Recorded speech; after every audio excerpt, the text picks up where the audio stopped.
नमस्कार, सुवर्णाज किचनमध्ये मी सुवर्णा तुमच्या सगळ्यांचे स्वागत करीत आहे. आपण आज पाहणार आहोत चिवड्याची रेसिपी. त्यासाठी आपण घेतलेले आहेत 200 ग्रॅम शेंगदाणे, 100 ग्रॅम फुटाण्याची डाळ, 200 ग्रॅम खोबरं घेतलं आहे, त्याचे असे काप करून घेतलेले आहेत, 2 चमचे जिरे, 2 चमचे मोहरी, कढीपत्त्याची पाने, 1 लसूण निसून घेतला आहे. आपल्याला हा टेचून घ्यायचा आहे. आता 1 किलो मुरमुरे घेतलेले आहेत. हे भडंगाचे मुरमुरे आहेत. आपण हे 2 तास उन्हात वाळवले आहेत आणि चाळून स्वच्छ करून घेतलेले आहेत. अर्धा किलो मक्याचे पोहे घेतलेले आहेत. आता हे आपल्याला सगळं साहित्य तळून घ्यायचं. आता आपण याच्यात चिवडा मसाला टाकून घेतलेला आहे. आधी थोडाच टाकायचा आहे, तो सगळा मिक्स करून घ्यायचा आहे.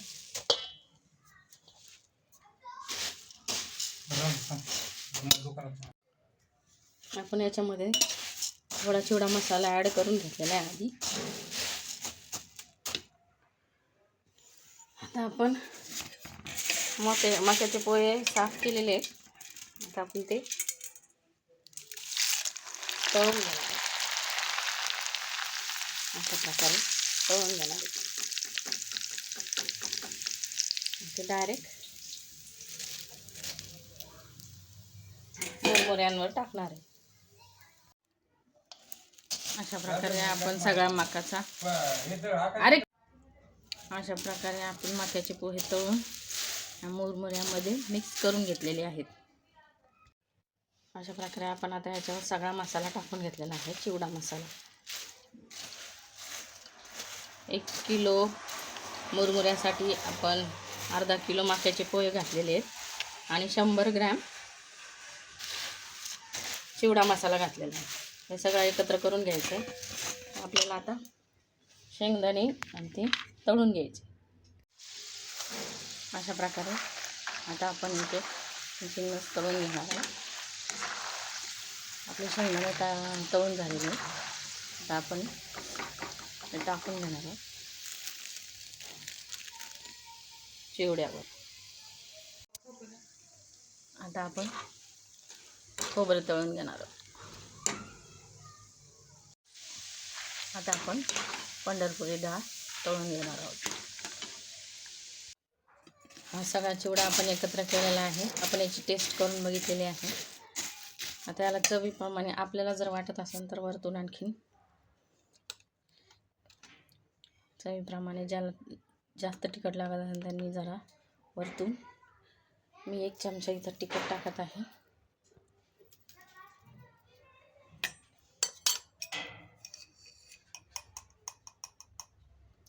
आणि 1 चमचा मीठ टाकत आहे.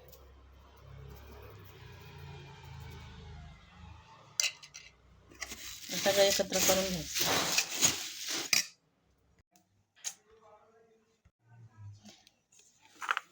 आता आपण हे मोहरी टाकून घेणार आहोत,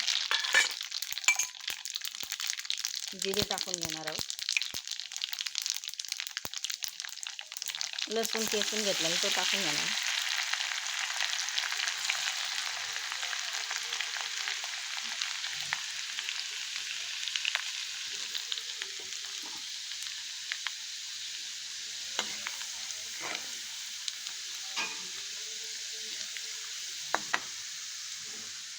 कढीपत्ता टाकणार.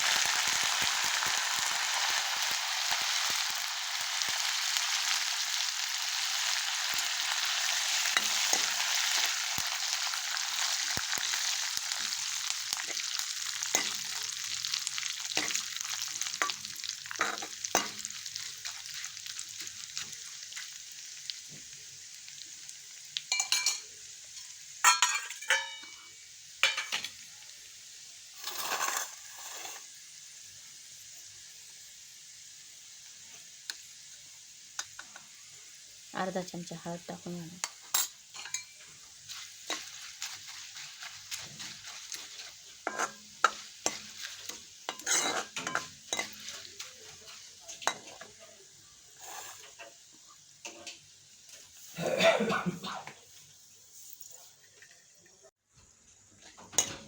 आपण आता ही फोडणी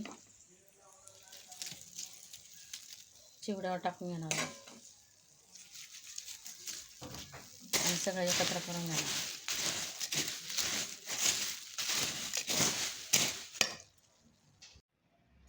अशा प्रकारे आपण सगळं ॲड करून घेतलेलं आहे ना, आपला चिवडा तयार झालेला आहे. तर त्यामध्ये आता आपण एक 4 चमचे साखर टाकून घेणार आहोत. पिठी साखर करून टाकायची आहे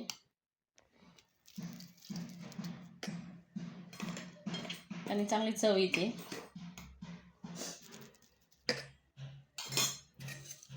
हे सगळं एकत्र करून घ्यायचं आहे.